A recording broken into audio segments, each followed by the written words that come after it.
Dobrodošli v podcastu Po desnem pasu. Danes se javljam iz Nove Gorice in pa seveda z mano je naš kandidat za poslanca v Državnem zboru, gospod Marko Černe. Živjo, Marko. Živjo.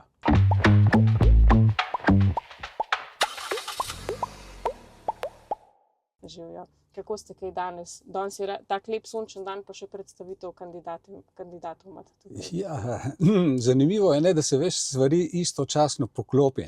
Ja, Prvi res je. pomladni dan, v državi čakamo novo pomlad Res je. in v tem primerno je razpoloženje, tudi ki ga nosim v sebi. Pa za dano priložnost, nisem nikoli bil aktiven v politiki.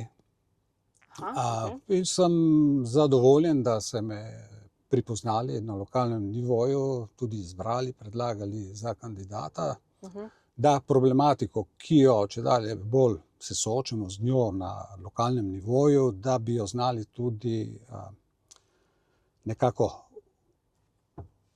postaviti na nivo cele države, ker kljub temu, da prihajajo z našega območja res politični težkokategorniki, smo imeli predsednika vlade, mislim, ga imamo še, dvakrat smo imeli predsednika države iz tega območja, ministra za pravosodje v eni vladi, bolj dolgo nazaj.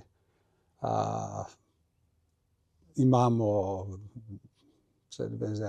gospod Žbogar je bil tudi minister, zunanji minister.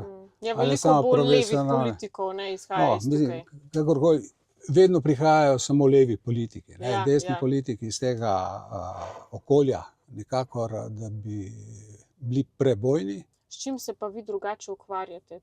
Kaj je vaša izobrazba?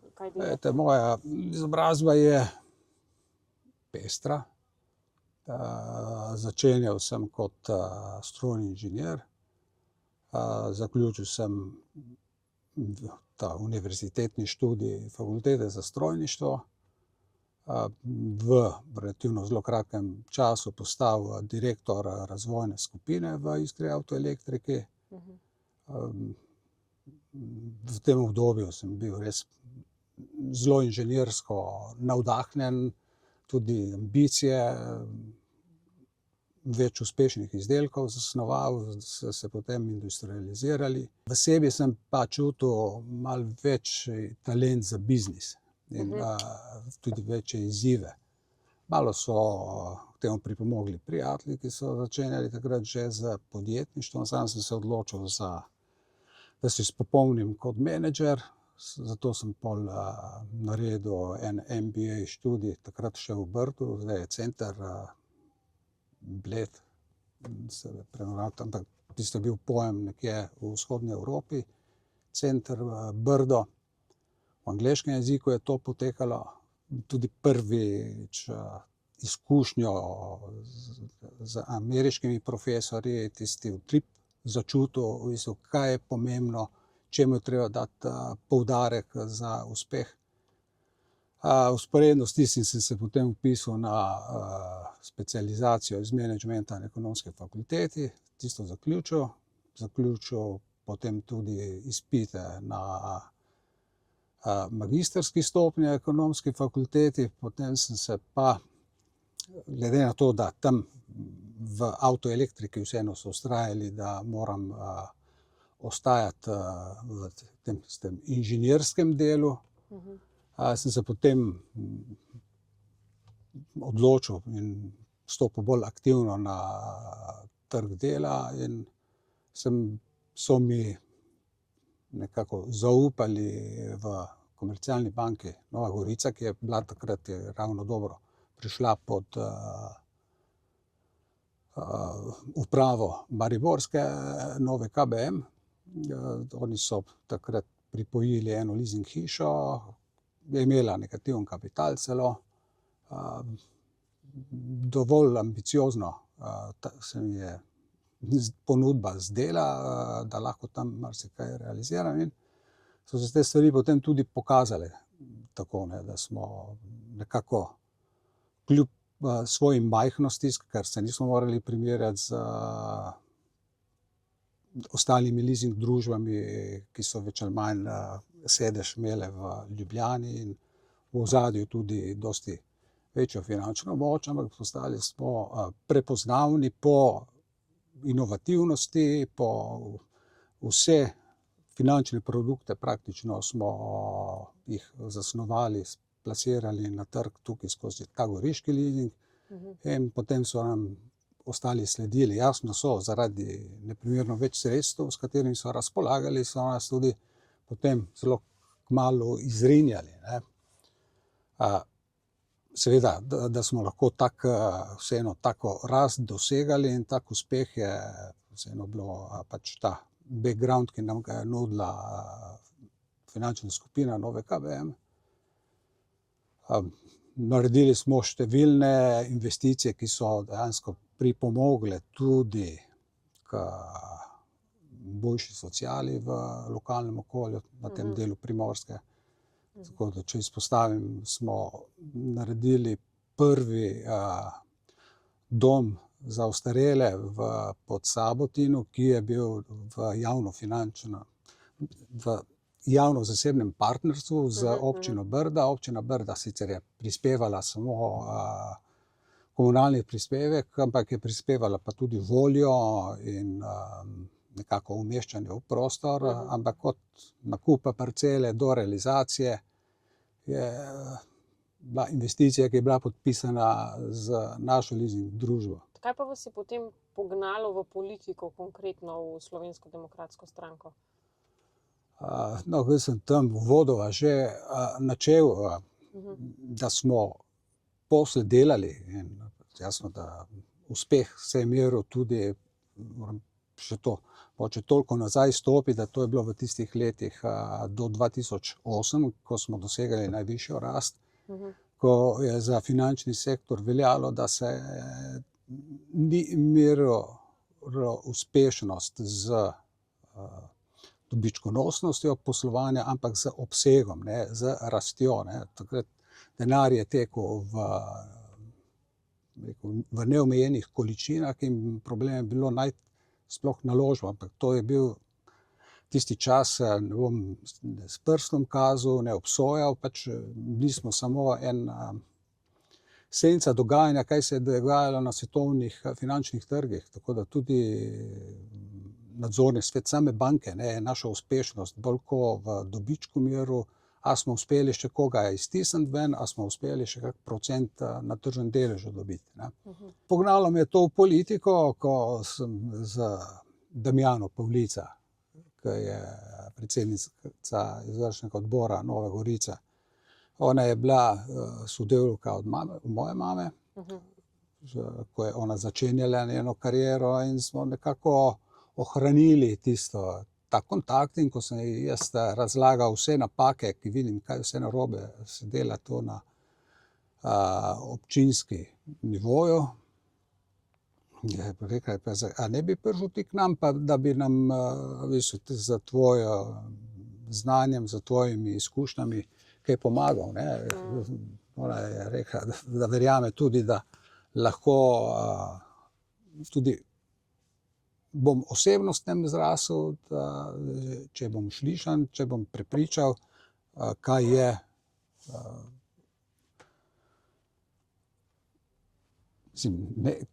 kaj je bilo narobe, ne, z vsemi temi investicijami in kje so možnosti, da se stvari preokrenejo. In potem je to pripeljalo To je pripeljalo do kandidature za poslanca. Ja, tako, relativno zelo hitro, 3 leta sem hodil tudi na te sestanke, sicer še ko sem se prvič predstavljal, sem pač, glede na to, da tam prvo to srečanje, ko smo imeli, ne vem, bilo 50-60 teh članov IO-ja, pa bolj takih resnih, zaslužnih članov, nikakor da se izpostavljam in da bi komurkoli kaj vzel, ga prikrajšal za njegove ambicije, ki jih ima s tem, ne. Da pa sem vedno pripravljen z nasveti, tudi z raznim intelektualnim delom pomagati. Ko so začele zbirati potem kandidati predsednica je rekla, ja, mislim, da ona vidi mene, ne. Nihče ni rekel ne, večina je rekla ja. To sem pa tudi jaz se zahvalil za zaupanje. Lepo. Kaj pa recimo, glede na to, da prihajate, ne, iz gospodarstva, da se večino časa s tem ukvarjate, kaj zdaj pravite na splošno na politiko v gospodarstvu v naši državi? Zdaj, po zadnjih podatkih je, da že za 30% zaostajamo pri gospodarski rasti za evropskim povprečjem. Kaj to pomeni za našo državo?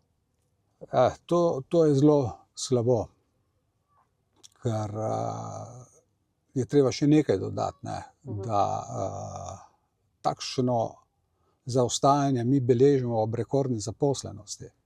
Pomeni, da so vse politike razvojne, ki jih imamo, napačno zastavljene, da namesto, da bi se spodbujalo gospodarstvo, ki ustvarja višjo dodano vrednost, se dejansko spodbuja dejavnosti, ki, mislim, če ustvarja nižjo dodano vrednost, ustvarja krepi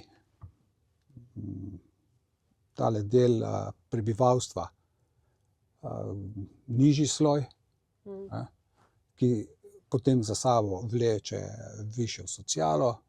Da lahko ti zagotoviš višjo socialo, moraš še bolj priviti gospodarstvo in si dejansko namesto, da bi šel po neki spirali gor, greš po spirali dol, ne. In problem je tale, da ko se zapelješ dol, vem, kako je to izgledalo v času tistega prvega balona, ki je počel nepremičninskega, ne, in z raznimi naložbenimi papirji, za to zaustaviti je nemogoče, ne. Kaj pa recimo, če boste izvoljeni za poslanca v Državni zbor? Kaj bi recimo storili za Novo Gorico? Prvo bi naredil to, da bi se ta glas Goriške v Državnem zboru slišal. In da bi poskrbel za konkurenčnejše poslovno okolje.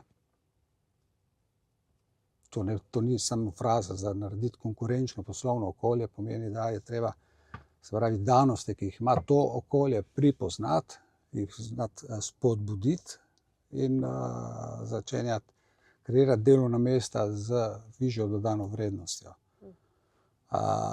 Da bi se začele pametne investicije izvajati z merljivimi učinki, ne pa samo to, da je investicija, kar smo se zdaj dejansko prenajedli v času Evropske prestolnice kulture, ko se je občinski proračun skoraj trikrat bolj, zadolženost je trikrat višja, kot so prevzeli mandat. In to, da bi bilo v sektorjih, ki dejansko lahko generirajo več vrednosti, ne, ampak iz samih dogodkov prirejanja še mogoče za intermezzo, ne. Turistično razvitost tega okolja je dolga leta bila pogojena z uspešnostjo delovanja Hita. In Hit zato, da je vračal temu okolju, je tudi sponzoriral, doniral številne prireditve. Zaradi tega so se prebivalci navadili, da vse prireditve, ki se tu dogajajo, so brezplačne. Če tu narediš koncert, pa da boš pobiral vstopnino do 200 ljudi, obiskovalcev, mogoče, da jih spraviš noter na prireditveni prostor. Pač to je posledica tega. Če se zdaj vračamo nazaj k temu, kje bi potem, kako se rekel, da bi s temi pametnimi investicijami, se pravi, samo z merljivimi učinki, takšne, ko smo jih zdaj bili deležni, ne, hvala. Na nivoju državne politike bi se isto zalagal za večje zaposlovanje mladih, za reševanje njihovih problemov, to podjetnih mladih, ne mladih, ki si pač želijo več socialnih transferjev. Da postane delo vrednota. Da postane delo vrednota. Ne. Predvsem pa bi se usmerjal v to, da bi se bolj odgovorno upravljalo z javnimi sredstvi na nivoju Goriške. Ker tu mislim, da je pa čisto vsa kontrola padla. Ok, najlepša hvala, Marko, za tale pogovor in pa vso srečo na volitvah. Hvala tudi vam Z veseljem. za priložnost.